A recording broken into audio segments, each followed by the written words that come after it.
네, 서로 다른 중력이 균형을 이루듯 함께 모여서 우주와 과학을 중심으로 자유롭게 생각을 교환하며 공감과 이해의 균형점을 찾는 지적 라그랑주 포인트 우주항공 토크 콘서트에 오신 여러분들 환영합니다. 여러분, 작년 5월 27일이 혹시 어떤 날이었는지 아시나요? 바로 우리나라 우주항공청이 첫 문을 열었던 날인데요. 이를 기념하고 대한민국 우주항공 발전을 위해서 내년 5월 27일을 우주항공의 날로 지정을 했습니다. 그리고 올해 첫 우주항공의 날을 맞이해서 대한민국 우주항공의 비전과 미래를 함께 이야기 나누는 뜻깊은 첫 번째 프로그램 우주항공 토크 콘서트를 여러분들과 함께하게 되어서 무척 영광인데요. 오늘 이 자리가 우주를 향한 여러분들의 호기심과 생각이 자유롭게 오가는 뜻깊은 시간이 되기를 바라고요. 적극적인 참여와 함께 많은 이야기 나눠주시면 감사하겠습니다. 그럼 지금부터 첫 번째 연사분부터 앞으로 모셔보도록 하겠습니다. 이분을 한마디로 표현하면 무리오의 아버지라고 할 수 있을 것 같아요. 바로 오승엽 책임연구원님이신데요. 무리오의 추진기관 개발과 세 차례 발사 성공을 이끈 핵심 기술자이시고 현재는 차세대 발사체 개발과 민간 우주개발 역량 확장을 위한 실무를 맡고 계십니다. 광로켓은 우리 최초 민간 발사체인 고체 로켓으로 과학 연구를 위한 로켓이었습니다. 그래서 KSR-1 과학 로켓 1단은 고체 추진기관, KSR-2는 2단으로 된 고체 추진기관. 고체 추진기관으로는 우주 발사체를 개발하는데 기술적인 한계가 있어서 액체 추진기관을 개발하기 위한 첫 연구로서 과학 로켓 3라는 것을 시작을 했습니다. 비록 액체 추진기관이지만 위성을 올릴 수 있는 정도의 수준은 안 되는 인공위성을 우주에 올리기 위해서는 소위 우주 발사체 연구가 필요한데 저희가 독자적으로 우주 발사체를 개발하기에 실력에 한계가 있었습니다. 그래서 나로라는 사업을 통해서 러시아와 공동 개발을 해서 대한민국 첫 우주 발사체 나로를 개발을 하게 되었습니다. KSR-1, 2와 KSR-3 때까지만 해도 로켓을 발사할 수 있는 발사장이 없어서 국방시설에서 저희가 발사장을 대해서 발사를 했고요. 무리오 사업을 위한 사전 단계로서 소형위성 발사체 나로 사업을 2002년에 러시아와 공동 개발을 통해서 시작을 했습니다. 나로는 저희가 2009년 첫 발사를 시도했습니다만 한국에서 만드는 페어링 조절 문제로 실패를 했고요. 2차 발사에 도전한 2010년 이번에는 1단의 작동 구간에서 비정상 폭발이 있어서 또 실패를 했습니다. 세 번째 도전은 보시다시피 2013년, 그럼 2년 반이 지난 다음에 도전을 하게 됐는데요. 러시아와 공동 개발을 했기 때문에 모든 기술을 저희가 다 파악을 할 수 없었고 또 1, 2차 비행 시험 실패의 원인 규명에 있어서 러시아 측과 여러 가지 의견이 있어서 꽤 오랜 시간 동안 발사하지 못하고 진행이 되는 그런 과정이 있었습니다. 어쨌든 우여곡절 끝에 2013년 1월 30일 세 번째 도전에 나로가 성공을 하게 됩니다. 누리호는 러시아랑 같이 했던 나로 배기 페이로드의 성능도 100km에서 1500km로 굉장히 쉬운 능력과 75톤급 액체 로켓 엔진 그래서 4개를 묶어서 일단은 300톤을 내도록 하는 추력 발사체 전체 시스템을 저희가 독자적으로 설계하고 하드웨어를 만들어서 비행까지 도전하는 그런 말 그대로 대한민국의 토종 발사체가 되겠습니다. 누리호 개발 과정에 저희 가장 어려웠던 것이 뭐냐면 하여튼 액체 로켓 엔진이 되겠습니다. 특히 1, 2단에 쓰이는 75톤급 액체 로켓 엔진과 3단에 사용되는 7톤급 액체 로켓 엔진을 저희가 개발하는 과정에 여러 가지 실패 과정이 있었고 여러 가지 기술적인 한계도 있어서 누리호를 개발하기 위한 많은 시험 설비를 구축하고 이런 개발 과정의 시험들을 병행해서 누리호 발사에 도전을 하게 됩니다. 한국형 발사체 누리호 1차 발사는 21년 10월 29일 날 했는데요.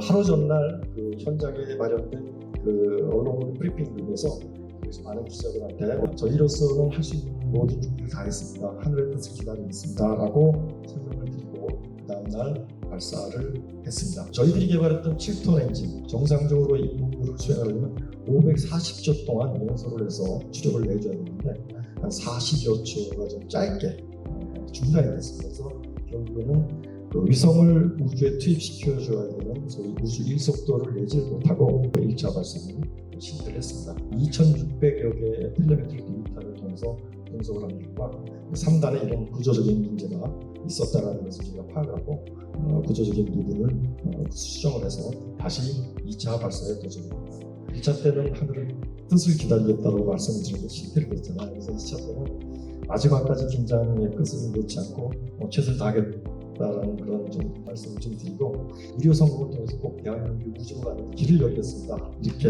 인터뷰를 했었습니다. 내부 영상을 보시면 지난번 정상적으로 1, 2단 분리와 2단 작동, 그 다음에 2단 상단 분리와 3단 실턴 엔진의 작동과 마지막 단계인 그 검증위성을 궤도에 투입하는 모든 과정이 정상적으로 진행이 되는 것을 데이터나 모니터링을 통해서 볼 수가 있었습니다. 이와 같이 저희가 누리호 2차 발사에 드디어 성공을 했고요.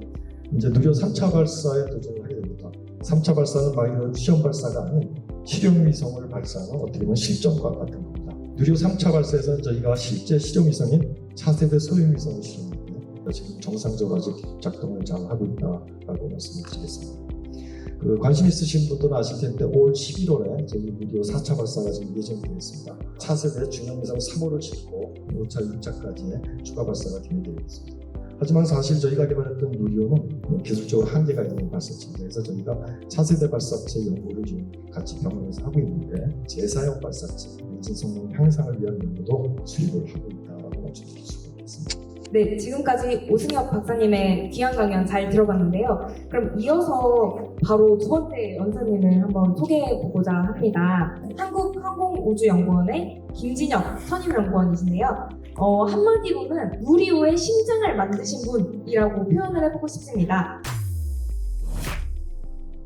우리의 미래를 알기 전에 과연 과거의 사람들은 우리가 살고 있는 현재를 어떻게 상상했을지 한번 살펴보고 가는 게 좋을 것 같습니다. 옛날 사람들도 우리가 사는 현재 2000년대를 아주 많이 궁금했던 것 같아요. 그래서 많은 글이나 그림, 영화 속에서 과연 미래의 사람들은 어떤 삶을 살까 그런 작품들을 많이 남겨왔거든요. 이러한 상상물들을 찾아보면요, 과거의 사람들은 하늘을 그리고 우주를 많이 동경해 왔던 것 같습니다. 아마도 날아다니는 새를 보면서 우리 인간도 언젠가는 하늘을 정복할 수 있지 않을까라는 그런 고민들을 많이 했던 것 같아요. 하지만 잘 보십시오. 우주로 가고 컴퓨터를 이용하고 전기자동차를 타고 로봇 청소가 있고 스마트폰을 이용하는 것처럼 이미 예전의 상상은 이미 저희에게는 현실이 되어 있습니다. 이처럼 이 과거의 상상이라고 하는 건 그냥 단순히 하나의 재미 그리고 허황된 얘기일 수도 있겠지만 어떻게 보면 이러한 상상이 과학자들에게 영감을 주고 공학자들에게 실현할 수 있는 기회를 주게 되면서 우리는 상상 속 미래에 현재 살고 있습니다. 네, 먼저 그럼 가까운 미래부터 여행을 좀 시작해 볼까 하는데요. 이 가까운 미래에서는 재사용 발사체라는 키워드를 빼놓을 수가 없을 것 같습니다. 어떻게 보면요, 이 우주로 가는 고속도로가 열렸다라고 말씀을 드릴 수가 있겠네요. 조금 더 쉽게, 빠르게, 그리고 값싼 돈으로 우주로 가는 길이 열리게 되면서요, 우리는 이제 실생활에서 우주 기술을 직접 접할 수 있는 또 그런 시대가 다가오게 되었습니다. 우리 일상생활에 가장 밀접하다고 할 수 있는 인터넷을 가지고 간단히 설명을 드리면요, 지구 궤도상에 수많은 인공위성을 띄워 올려서요, 인공위성의 네트워크와 직접적인 통신을 이용해서 인터넷을 사용할 수가 있습니다. 이러한 우주 인터넷 같은 경우에는요, 사막이든 바다 한가운데서든 어디든지 인터넷을 자유롭게 사용할 수 있습니다. 한 가지 더 말씀드리고 싶은 거는 디지털 트윈 기술인데요. 하나의 지구가 있으면 이 지구와 동일한 복제된 가상의 지구 모델을 하나를 만드는 겁니다. 예를 들어서 어느 위치에 지진이 발생했다라고 하면 그러한 지진 데이터나 인공위성의 관측 데이터를 이 가상의 물리 모델에 입력을 해서 정말 앞으로 어떤 일이 일어날지 우리가 빠르게 시뮬레이션을 통해서 문제를 확인할 수가 있습니다.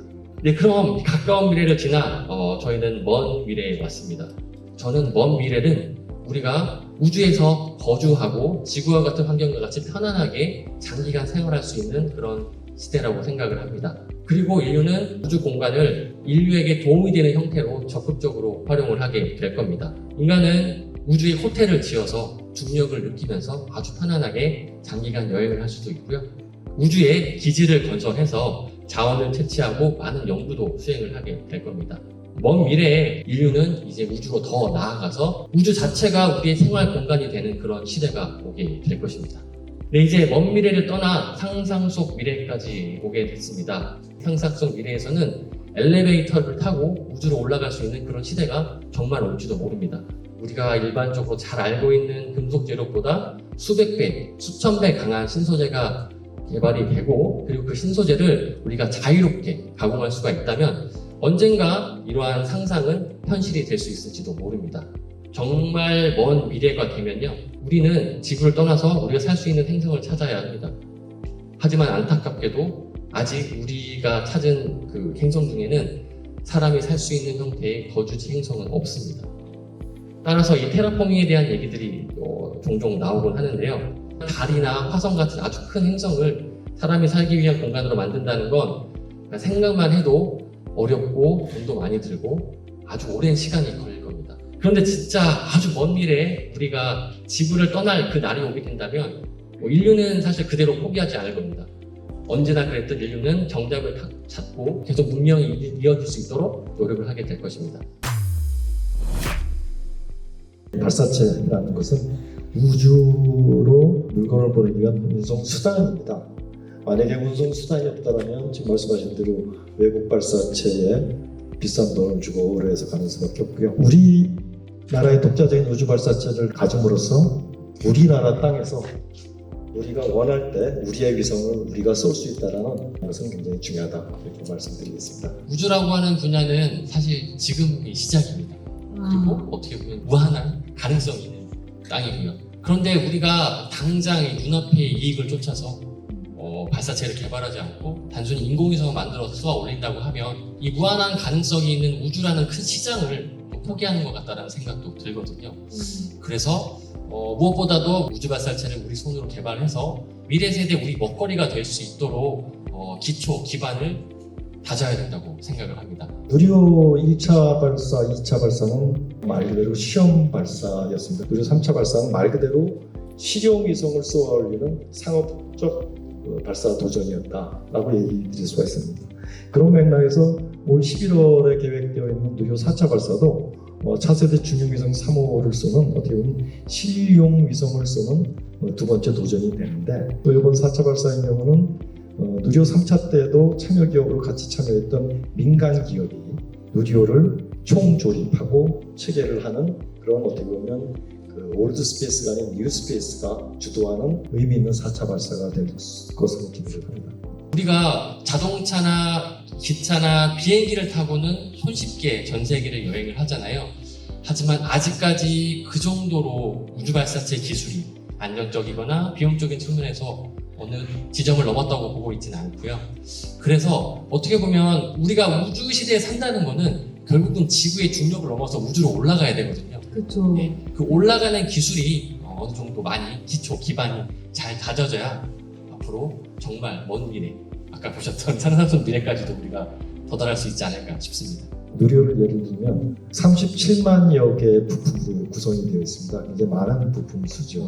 어떻게 보면 대형 복합 시스템입니다. 어느 것 하나 중요하지 않은 부품이 없고 말 그대로 시스템 마인드의 그런 관점이 중요하다, 차원에서 얘기를 드리고요. 만약 항공우주 쪽에 관심이 있고 이런 쪽을 직업을 통해서 계속 하고 싶다는 생각이 있다라면 굳이 어느 학문 또는 어느 전공을 택하지 않더라도 시스템, 대형 복합 시스템이기 때문에 여러분들이 원하고 뜻만 있다면 항공우주 분야에서 일을 할 수 있다라고 얘기를 드리겠습니다. 개개인마다 잘하는 게 다르고 관심사가 다릅니다. 본인이 잘할 수 있는 거를 잘 열심히 하되 우주에 대한 관심을 놓지 않고 계속 지속적으로 내가 잘할 수 있는 일과 앞으로 우주에서 일어날 일들이 어떻게 잘 연결이 될지 고민하는 게 중요하다고 생각을 해요.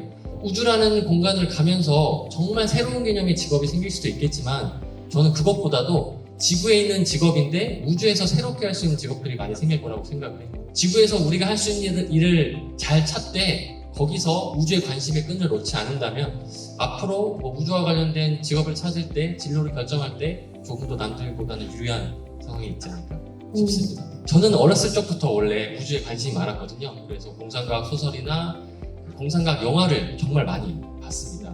그런 이제 매체물들을 접하면서 와, 정말 우주에 한번 가고 싶다라는 그런 생각을 정말 많이 했었거든요.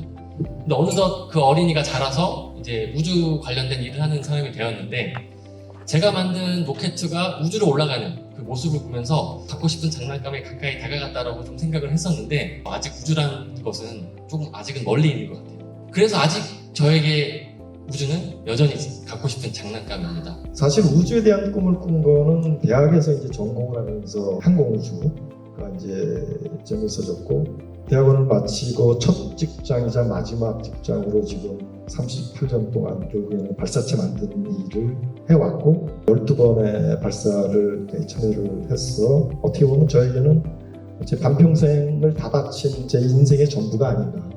어쨌든 우주는 젊어서는 저한테 꿈이었지만 지금은 제 일생이었다. 일생이었다. 와. 후회 없는 일생이었다. 와.